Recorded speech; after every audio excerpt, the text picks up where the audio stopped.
ಎಲ್ಲರಿಗೂ ನಮಸ್ಕಾರ. ನಾವಿವತ್ತು ಶಾರ್ಜಾದಲ್ಲಿರುವ ಅಲ್ಗರ್ ರೆಸ್ಟೋರೆಂಟ್ಗೆ ವಿಸಿಟ್ ಮಾಡಿದ್ವಿ. ಇಲ್ಲಿ ರೊಟ್ಟಿ ಊಟ, ಹೋಳಿಗೆ ಊಟ ಫೇಮಸ್ ಅಂತ ಹೇಳ್ಬೋದು.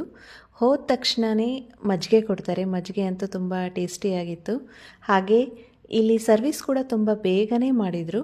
ನಾವಿಲ್ಲಿ ರೊಟ್ಟಿ ಊಟ ತೊಗೊಂಡ್ವಿ. ರೊಟ್ಟಿಯಲ್ಲಿ ಕೂಡ 3-4 ಥರದ ರೊಟ್ಟಿ ಕೊಡ್ತಾರೆ. ಜೋಳದ ರೊಟ್ಟಿ, ರಾಗಿ ರೊಟ್ಟಿ, ಅಕ್ಕಿ ರೊಟ್ಟಿ, ಮೆಂತ್ಯ ರೊಟ್ಟಿ, ಈ ಥರ ಹಲವಾರು ವಿಧದ ರೊಟ್ಟಿಗಳನ್ನು ಕೊಡ್ತಾರೆ. ಅದೇ ರೀತಿ ಬದ್ನಿಕಾಯಿ ಪಲ್ಯ, ಮಡಿಕೆಕಾಳು ಪಲ್ಯ ಅಂತೂ ತುಂಬ ಟೇಸ್ಟಿಯಾಗಿತ್ತು. ಪುಡಿ ಆಗಿರ್ಬೋದು, ಉಪ್ಪಿನಕಾಯಿ ಆಗಿರ್ಬೋದು, ಹಾಗೆ ಕಟ್ಟಿನ ಸಾರು ಅಂತೂ ತುಂಬ ಟೇಸ್ಟಿಯಾಗಿತ್ತು. ಮಸಾಲ ಮನೆಯಲ್ಲೇ ಮಾಡಿದ ಹಾಗೆ ಇತ್ತು. ಬಿಸಿ ಬಿಸಿ ಹೋಳಿಗೆ ಕೂಡ ಕೊಟ್ಟರು.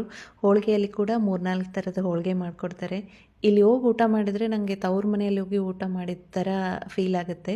ಯಾಕೆ ಅಂತಂದರೆ ನಮ್ಮಮ್ಮ ಮಾಡಿಕೊಡೋ ಬಿಸಿ ಬಿಸಿ ರೊಟ್ಟಿ ಆಗಿರ್ಬೋದು, ಬಿಸಿ ಬಿಸಿ ಹೋಳಿಗೆ ಆಗಿರ್ಬೋದು, ಇಲ್ಲಿ ನಮಗೆ ಅದು ಸಿಗುತ್ತೆ. ನಾವು ದುಬೈಯಲ್ಲಿ ಇದ್ದೀವಿ ಅಂತ ಫೀಲ್ ಕೂಡ ಆಗಲ್ಲ. ನಾವೇ ಅಲ್ಲೇ ನಮ್ಮೂರಲ್ಲೇ ಹೋಗಿ ಊಟ ಮಾಡಿದ ರೀತಿ ಇರುತ್ತೆ. ನಮ್ಮೂರಲ್ಲಿ ಖಾನಾವಳಿ ಹೇಗೋ ಅದೇ ಥರ ಇಲ್ಲಿ ದುಬೈಯಲ್ಲಿ ಕೂಡ ಈ ಥರ ಮಾಡಿದ್ದಾರೆ. ಅವರು ಹೋಟೆಲೆಲ್ಲ ನನಗೆ ನೋಡ್ಕೊಂಡು ಬಂದ್ವಿ. ಹೋಟೆಲ್ ಚಿಕ್ಕದಿದೆ ಅಂದರು, ಚಿಕ್ಕದಾಗಿದ್ದರು, ಚೊಕ್ಕದಾಗಿತ್ತು. ರೊಟ್ಟಿ ಕೂಡ ಬಡ್ದು ಮಾಡ್ತಾರೆ. ಇವರೆಲ್ಲ ಬೆಳಗಾವಿಯವರು. ಚೆನ್ನಾಗಿ ಮಾತಾಡಿಸಿದ್ರು. ಬಿಸಿ ಬಿಸಿ ರೊಟ್ಟಿ ಅಂತೂ ತುಂಬ ಟೇಸ್ಟಿಯಾಗಿತ್ತು. ರೊಟ್ಟಿಯಲ್ಲಿ ಕೂಡ ಹಲವಾರು ರೀತಿ ರೊಟ್ಟಿ ಮಾಡ್ತಾರೆ ಇಲ್ಲಿ ಬೋರ್ಡ್ ಕೂಡ ತುಂಬ ಚೆನ್ನಾಗಿ ಅನಿಸಿತ್ತು. ಶರಣು ಬನ್ನಿ ಅಂತ, ಹಾಗೆ ಎಲ್ಲರಿಗೂ ವೆಲ್ಕಮ್ ಮಾಡಿದ ಹಾಗೆ ಇತ್ತು.